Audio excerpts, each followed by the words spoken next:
अस्सलाम वालेकुम एवरीवन। आज हम पढ़ेंगे रेप्टाइल्स के बारे में। रेप्टाइल्स जो कि जिसका रिलेशनशिप जो है वो बनाया जाता है बर्ड्स के साथ, मैमल्स के साथ। सबसे पहले हम रेप्टाइल्स के एवोल्यूशनरी पर्सपेक्टिव पढ़ेंगे। एवोल्यूशनरी पर्सपेक्टिव में हमें ये बात पता चलती है कि रेप्टाइल्स जो हैं ये फर्स्ट मेंबर्स हैं क्लास वर्टिब्रेटा के, जिनमें एमनियोटिक एग देखा गया। अब हम परेशान होने की ज़रूरत नहीं है कि एमनियोटिक एग क्या होता है। एमनियोटिक एग एक ऐसा एग होता है जिसमें एक्स्ट्रा एम्ब्रियोनिक मेम्ब्रेन्स मौजूद होती हैं जो कि एग को कुशन प्रोवाइड करती हैं और उसमें गैशियस ट्रांसफ़र को प्रमोट करती हैं, वेस्ट मटेरियल को स्टोर करती हैं और एग को डेसिकेशन से बचाती हैं। एमनियोटिक एग ऑफ रिप्टाइल्स और बर्ड्स जो हैं इनके गिर्द जो है वो एक हार्ड या लेदरी शेल भी मौजूद होता है जो कि कुशन प्रोवाइड करता है शेल को। इसके अलावा इसमें जो एल्ब्यूमिन मौजूद होती है, एल्ब्यूमिन जो है ये न्यूट्रिएंट प्रोवाइड करती है एम्ब्रियो को और डेवलपिंग एम्ब्रियो के लिए कुशन प्रोवाइड करती है। और इसके अलावा जो यॉक मौजूद होती है एग में, यॉक जो है वो फूड प्रोवाइड करती है डेवलपिंग एम्ब्रियो को। उसके बाद हम बात करते हैं structure of amniotic egg. Amniotic egg का स्ट्रक्चर कुछ यूँ है जो कि अगले पेज पर दिखाया गया है, जैसा कि यहाँ नज़र आ रहा है आपको।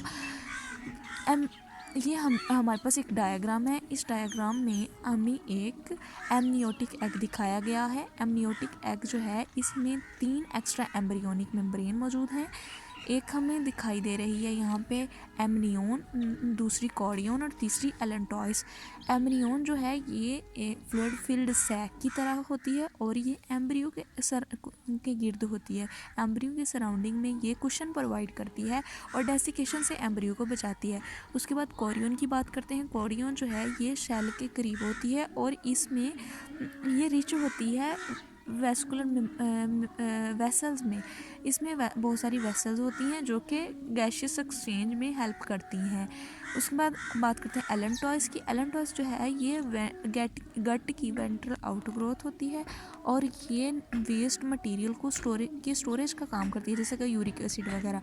उसके बाद हम बात करते हैं एवोल्यूशनरी पर्सपेक्टिव में कि किस तरह स्कल की बेस पे रेप्टाइल्स को किन किन क्लासेस में जो है वो डिवाइड किया गया है। यहाँ पे हमें नज़र आ रहा है कि स्कल के में जो स्कल स्ट्रक्चर जो है उसमें मसल अटैचमेंट की जो मॉडिफिकेशन हुई है रेप्टाइल्स में, उसके बेस पे रेप्टाइल्स को 3 क्लासेस में डिवाइड किया गया है। एनएप्सिड, सिनएप्सिड, डाईएप्सिड। एनएप्सिड एना मीन विदाउट और एप्सिड मीन आर्क, इसमें कोई आर्क नहीं होती।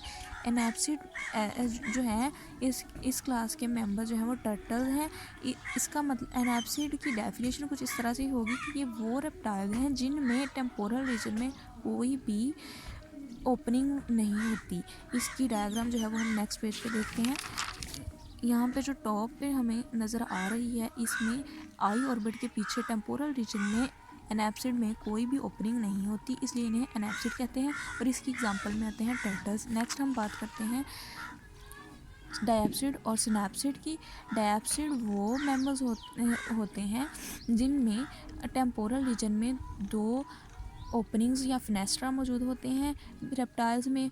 और इनको आगे फर्दर 2 क्लासेस में डिवाइड किया जाता है, लेपिडोसोरिया और आर्कोसोरिया। लेपिडोसोरिया में मॉडर्न लिजर्ड, स्नेक्स, टोडोरास आते हैं, जबकि आर्कोसोरिया में एक्सटिंक्ट रेप्टाइल्स आते हैं जैसा कि डायनासोर्स वगैरह। और इसकी डायग्राम भी हम देख लेते हैं। इसमें ये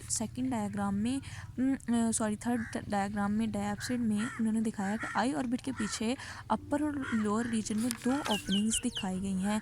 ये जो है डायप्सिड की एक डायग्राम है। अब हम देखते हैं सिनएप्सिड। सिन का मतलब होता है कंबाइन विद, एप्सिड मतलब आर्क, जिसमें दोनों आर्क मिलके एक आर्क बनाती हैं। ये ऐसे रेप्टाइल्स हैं जिनमें डोर्सल ओपनिंग होती है टेम्पोरल रीजन में स्कल के ऊपर, यानी आई ऑर्बिट के पीछे पोस्टीरियर साइड पर सिर्फ और सिर्फ सिंगल ओपनिंग होती है। और ये इसमें कौन से मेंबर्स शामिल हैं, रेप्टाइल्स शामिल हैं, थेरैप्सिड शामिल हैं। और सिनैप्सिड की एग्जांपल में थेरैप्सिड वो क्लास है जिससे मैमल अराइज हुए बाद में।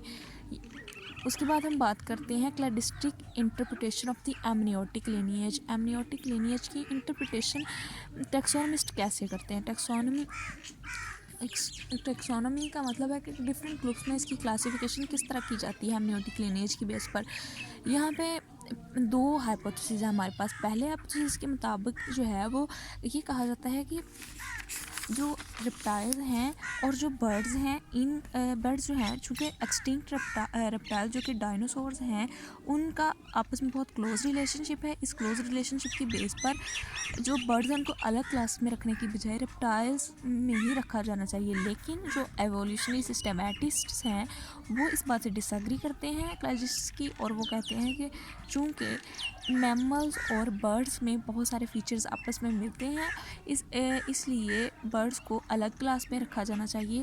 जो कि फीदर्स हैं, इनमें इनकी एंडोथर्मी है, हेयर्स हैं, मेमोरी ग्लैंड्स हैं, ये सारे फीचर जो हैं ये इनको रेप्टाइल से अलग बनाते हैं। जो कि रेप्टाइल्स में ये सारे फीचर्स एब्सेंट हैं, इस वजह से मैमल्स और बर्ड्स को अलग अलग क्लासेस में रखा गया।